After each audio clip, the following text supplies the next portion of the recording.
Padahal ini disalurkan Jumat diambil, Sabtu dikeluarkan. Berarti kan cuma 1 hari, 1 malam.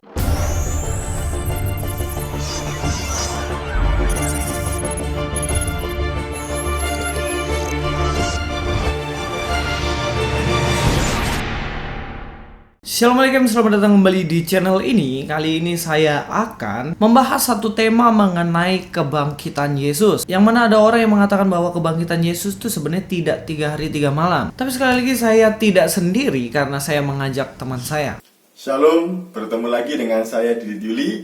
Bersyukur untuk hari ini adalah kali kedua kita berkolaborasi ya Bang ya. Oh iya, jangan lupa kunjungi channel saya yaitu Didit Yuli menjawab tuduhan seputar iman Kristen. Nah, apa yang mau kita bahas ini? Jadi gini mas, kita akan bahas tentang Ustadz Bangun Samudra, yang mana beliau mengatakan bahwa kebangkitan Yesus itu tidak sesuai dengan apa yang ia katakan. Karena ia mengatakan bahwa kebangkitannya akan 3 hari 3 malam. Tetapi ternyata dia tidak sampai 3 hari 3 malam. Maka pernyataan kebenaran ukuran ini bahwa mereka menduga Yesus masih ada di kuburan, menduga. Kemudian keesokan hari, berarti hari Ahad pagi, datanglah Maria Magdalena dan beberapa sahabat, kuburnya sudah tidak ada. Mestinya itu kalau Jumat malam dicari nggak ada, Sabtu didatangi diambil ada. Berarti kalau di perut ikan paus Nabi Yunus 3 hari 3 malam, berarti 24 jam kali 3, berarti 72 jam. Sedangkan kalau lihat ayat ini Matius 12:40, perselisihannya apa? Kalau dikatakan 3 hari 3 malam, mestinya 72 jam. Padahal ini disalurkan Jumat diambil, Sabtu dikeluarkan. Berarti kan cuma 1 hari 1 malam. Ini sing bujuk Yesus atau wong sing bingung atau kemplo kabeh wong sampean saat itu. Jadi menurut sampean tuh bagaimana mas? Tanggapan sampean tentang apa yang disampaikan oleh Ustadz Bangun Samudra ini? Nah, kita akan menjawab dari pernyataan Ustadz Bangun Samudra tadi ya, yang mengatakan bahwa Yesus bangkit bukan pada hari yang ketiga, melainkan hari yang kedua. Karena Yesus bangkit itu hari Minggu dan dia matinya hari Jumat. Jadi Jumat ke Sabtu itu 1 hari, kemudian Sabtu ke Minggu itu baru 2 hari. Nah, kalau memakai tanggalan kita itu benar kalau Yesus bangkit bukan pada hari yang ketiga, karena tanggalan yang kita pakai itu mengukur 1 hari itu harus 24 jam, yaitu pagi sampai pagi lagi. Nah, makanya benar kalau Ustadz Bangun Samudra bilang Yesus bangkit bukan pada hari yang ketiga. Nah, jadi gini, dalam membaca Alkitab itu tidak boleh keluar dari teks dan juga konteks. Nah, ini yang selalu diajarkan ketika kita masih kuliah dulu kan di sekolah teologi kita. Jadi kenapa tidak boleh keluar dari teks dan konteks? Karena ini sangat penting supaya kita tidak menafsirkan sembarangan dan kita tidak keluar dari apa yang dimaksud di dalam Alkitab. Nah, penulis Injil ini adalah orang Yahudi. Tentu kalau mereka orang Yahudi, mereka memakai tanggalan Yahudi di dalam menulis kitab Injil. Nah, di dalam Markus 15 ayat 42 mengatakan Yesus disalib pada hari persiapan Sabat. Berarti Yesus disalib hari Jumat. Pukul 15.00 dia mati. Nah, tanggalan Yahudi itu tidak seperti tanggalan kita. Kalau tanggalan kita tadi itu dimulai pada tengah malam pukul 00 dan berakhir besoknya pukul 24.00. Nah, ini perhitungan hari yang kita pakai sekarang. Tapi orang Yahudi berbeda. orang Yahudi itu menghitung hari setelah pukul 6 sore. Jadi pukul 6 sore itu hari selesai, kemudian setelah pukul 6 sore itu dimulai hari yang baru. Nah, misalnya contohnya seperti kasus kematian Yesus. Yesus mati hari Jumat pukul 15.00 atau jam 3 sore. Dari jam 3 sore ke 4, 5, 6 itu baru 3 jam. Nah, itu bagi orang Yahudi sudah dihitung 1 hari, karena 1 hari tidak selalu diukur 24 jam. Nah, setelah jam 6 sore itu sudah masuk kepada hari yang kedua, yaitu hari Sabtu, hari Sabat. Kemudian hari Sabtu jam 6 sore itu hari kedua berakhir. Dan setelah jam 6 sore baru masuk hari yang ketiga. Nah, di dalam Alkitab tidak dicatat Yesus bangkit jam berapa. Hanya pada waktu itu para murid ke sana, perempuan-perempuan ke sana dan mendapati kubur Yesus kosong pada hari pertama dalam minggu itu dini hari. Tapi nggak dicatat Yesus bangkitnya jam berapa. Nah, meskipun itu belum genap sampai sore, itu juga sudah dihitung 1 hari.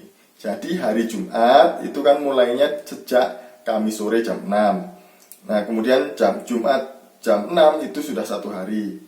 Setelah jam 6 ke Sabtu itu 2 hari. Sabtu sore ke Minggu itu 3 hari. Jadi Yesus bangkit pada hari yang ketiga, bukan hari yang kedua. Jadi hitung-hitungannya begitu. Jangan ngaco, katanya S3 Vatikan kok nggak ngerti hal-hal yang seperti ini. Oke, jadi ini jelas ya, berbeda antara penanggalan atau waktu dari orang Yahudi dengan orang Indonesia. Jadi kita nggak bisa memandang Alkitab itu pakai budaya yang ada di Indonesia ini. Bener kan, begitu kan? Ya, memang ada sedikit perbedaan antara penulisan Markus dengan Lukas. Kapan waktu perempuan-perempuan ini membeli rempah-rempah untuk dibawa ke makam Yesus.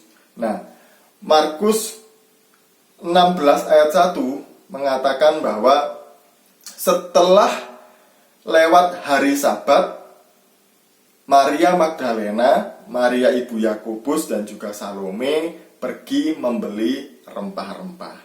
Tapi di Lukas 23 ayat 5a dikatakan setelah pulang dari kubur Yesus, mereka menyiapkan rempah-rempah karena sebentar lagi sudah masuk pada hari Sabat. Jadi Markus menulis mereka mempersiapkan rempah-rempah itu setelah hari Sabat, tapi Lukas menulis perempuan-perempuan ini mempersiapkan rempah-rempah sebelum hari Sabat.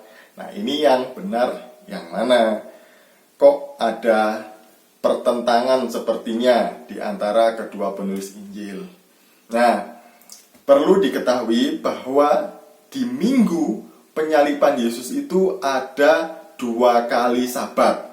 Kok bisa? Ya, yang pertama adalah Sabat mingguan, yaitu Sabat orang Yahudi yang jatuh di setiap hari Sabtu. Yang kedua adalah Sabat Hagadol, itu Sabat besarnya orang Yahudi. Sabat ini disebut juga sebagai Hari Raya Pesak atau Paskah. Nah, Hari Paskah Yahudi itu jatuh di setiap tanggal 14 di bulan Nisan. Kalau di penanggalan kita itu antara bulan Maret sampai April. Nah, bisa dilihat di Imamat 23 ayat 4 sampai 8. Di sana Tuhan memerintahkan kepada orang-orang Israel untuk merayakan hari Sabat ini. Dan Yesus sebelum dia ditangkap dan diadili kemudian disalibkan dan mati, dia melakukan memperingati perayaan ini bersama-sama dengan muridnya.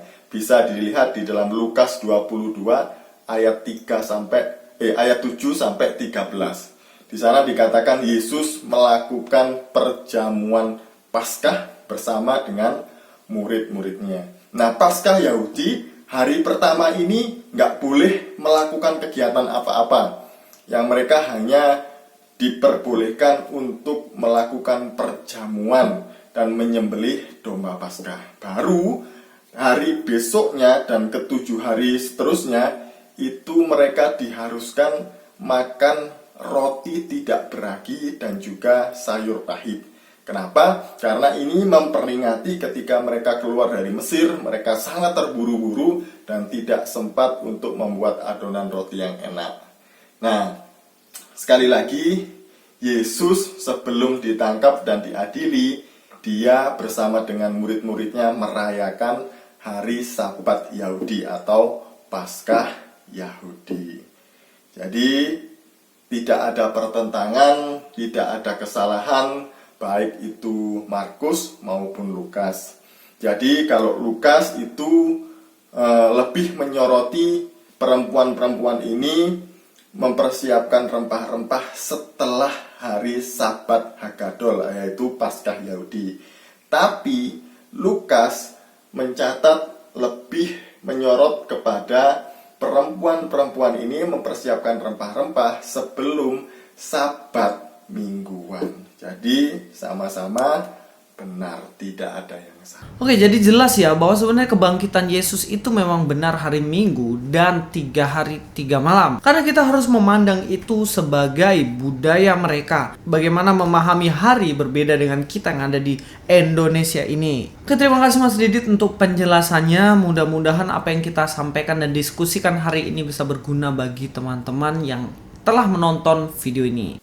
Ya. Percayalah bahwa Yesus benar-benar bangkit. Dia bangkit yang mana suatu saat nanti juga akan membangkitkan kita ketika kita sudah mati. Sebab orang yang percaya, ia akan tetap hidup walaupun ia sudah mati. Luis Prasetyo sini, God be with you.